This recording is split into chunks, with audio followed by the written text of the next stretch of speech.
Hello guys, welcome to my another video. So guys, আজকেও নিয়ে চলে এসেছি আরেকটি ভিডিও।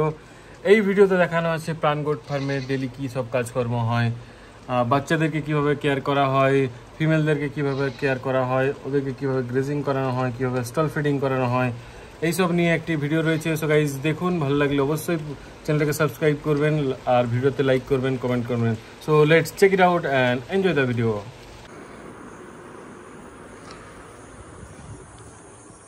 তো গাইজ, আজকে 4-5 দিন পরে আজকে রোদ্দুর দেখতে পাওয়া গেছে।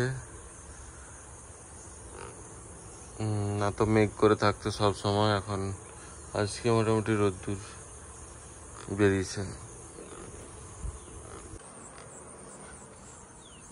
আজকেও প্রচুর গরম থাকবে মনে হচ্ছে। তো গাইজ, ছাগলগুলোকে দেখে নেবো নাইট শেল্টারে ওরা কীভাবে রয়েছে, আর এদেরকে নাইট শেল্টার থেকে ডে শেল্টারে এবার নিয়ে আসবো। সময় হয়ে গেছে ওদের ডে শেল্টারে আসার, তো দেখে নিচ্ছি কি করছে ওরা এখন। পাঠাগুলো মোটামুটি ঠিকঠাকই রয়েছে যা দেখতে পাচ্ছি। এবার ফিমেলগুলোকে দেখে নেওয়া যাক ওরা কি করছে এখন। তো গাইজ, সময় হয়ে গেছে, ওই জন্য ওরা বেরোনোর জন্য সবাই ওয়েট করে আছে কখন ওদেরকে আমরা ছাড়বো বাইরে। তো এই জন্য ওয়েট করে বসে আছে ওরা। এবার মাদারদের যে চেম্বারটা ওটাকে খুলে দেওয়া হলো। মাদারগুলো আর বাচ্চাগুলো একসাথে যেয়ে পরে ওদের আলাদা চেম্বার আছে, ওখানে যেয়ে পরে ঢুকবে ওরা ডে শেল্টারের। আর এরপরে কিন্তু আমরা বাকি ফিমেলদেরকে ছাড়বো। আজকে সম্ভবত ফিমেলগুলো, বাকি যে ফিমেলগুলো রয়েছে ওদেরকে গ্রেজিংয়ে পাঠানো হবে। তো কাকু একে একে বাচ্চাগুলোকে ওদের চেম্বার থেকে মাদারের চেম্বারে দিচ্ছে, যাতে মায়েদের সাথে ওরা হেঁটে ডে শেল্টারে যেতে পারে। সো দেখা যাক।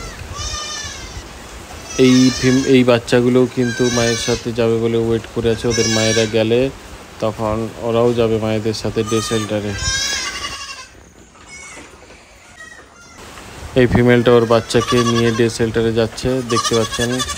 বাচ্চাগুলো বেশ ভালোভাবে হেঁটে যাচ্ছে ডে শেল্টারে, ওদের কোনো সমস্যা হচ্ছে না।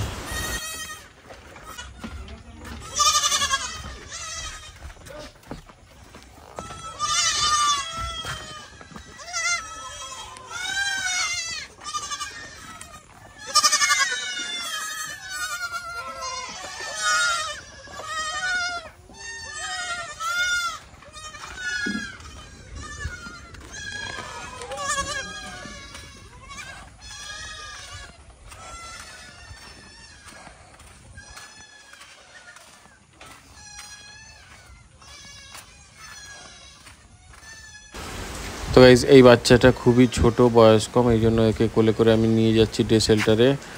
আর যেহেতু হাঁটতে পারবে না, আর সামান্য বৃষ্টিও হয়েছে, এতে ঠান্ডা লাগার চান্স আছে।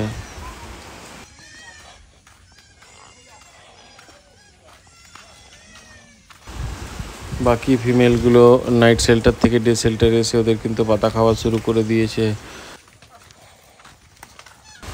তো গাইজ, বাচ্চাগুলোকে এখন মায়েদের কাছেই ছেড়ে রেখেছি যাতে ওরা দুধ খায়। হোল নাইট যেহেতু আলাদা ছিল, দুধ খেতে পারেনি, ওই জন্য ওদেরকে সকালবেলা মায়েদের কাছে দিয়েছি যাতে দুধ খায়। আর দুধ খাওয়া হয়ে গেলেই কিন্তু বাচ্চাদের চেম্বারে আমি ওদেরকে তুলে নিয়ে যাব। তো দেখতে পাচ্ছ এই ফিমেলগুলো সব নাইট শেল্টার থেকে একদম সোজা গ্রেজিংয়ের জন্য এদেরকে পাঠিয়েছিলাম। যেহেতু বিকেলবেলা বৃষ্টি হয়, জন্য সকাল সকালই গ্রেজিং করে নিয়েছি। এরা প্রায় 2 থেকে 2.5 ঘন্টা মতো এরা ঘাস খেয়েছে বাইরে। আর ঘাস খাওয়া কমপ্লিট হয়ে যাওয়ার পরেই কিন্তু এরা ফিরে এসে ডে শেল্টারে রয়ে যাচ্ছে, নিজেদের শেল্টারে রয়ে যাচ্ছে। এরপরে কিন্তু এদেরকে আমরা দানা খাবারটা দেবো। এই খাবারটা খাওয়ার পরে এরা রেস্ট করবে। সন্ধ্যাবেলা আবার ওদেরকে আমরা মিল দেবো।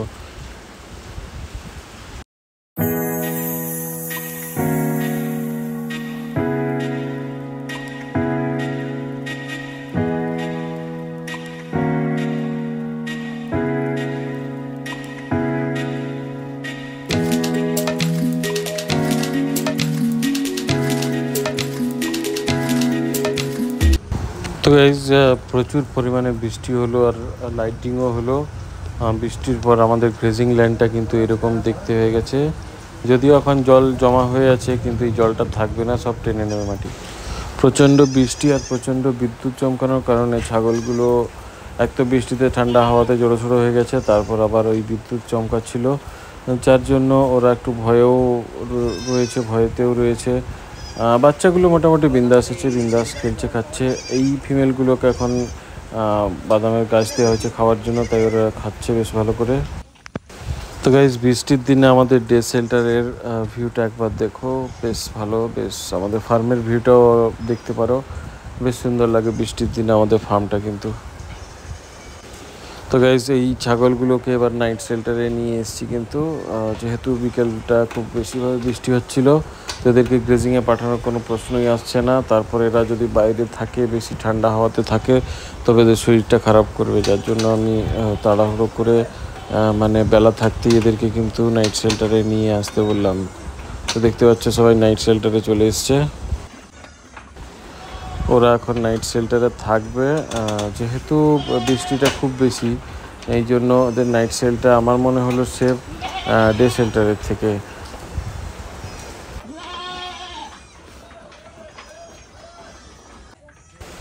এবার মায়েরা চলে আসার পরে এবার বাচ্চাগুলোও কিন্তু পেছন পেছন আসছে। এবার ওরা যেহেতু ছোট, ওদের আসতে একটু সময় লাগবে, আর ওরা এদিক ওদিক ভটকে যায় রাস্তা আসার সময়।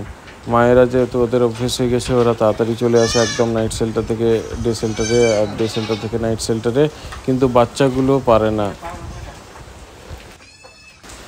তো গাইস দেখতে পাচ্ছ এই মাদারগুলো ওয়েট করে বসে আছে ওদের বাচ্চাদের। মাদারগুলোকে ঢোকানোর পরেই বাচ্চাগুলো যেহেতু আসবে, এর জন্য প্রত্যেকটা মা প্রত্যেকটা বাচ্চার জন্য ওয়েট করে রয়েছে। দেখতে পাচ্ছ বাচ্চাগুলো এলেই পরেই কিন্তু ওদেরকে দুধ খাওয়াবে, দিয়ে পরে ওদেরকে আলাদা করে ওদের বাচ্চাদের চেম্বারে আমরা কিন্তু রেখে দিয়ে যাব।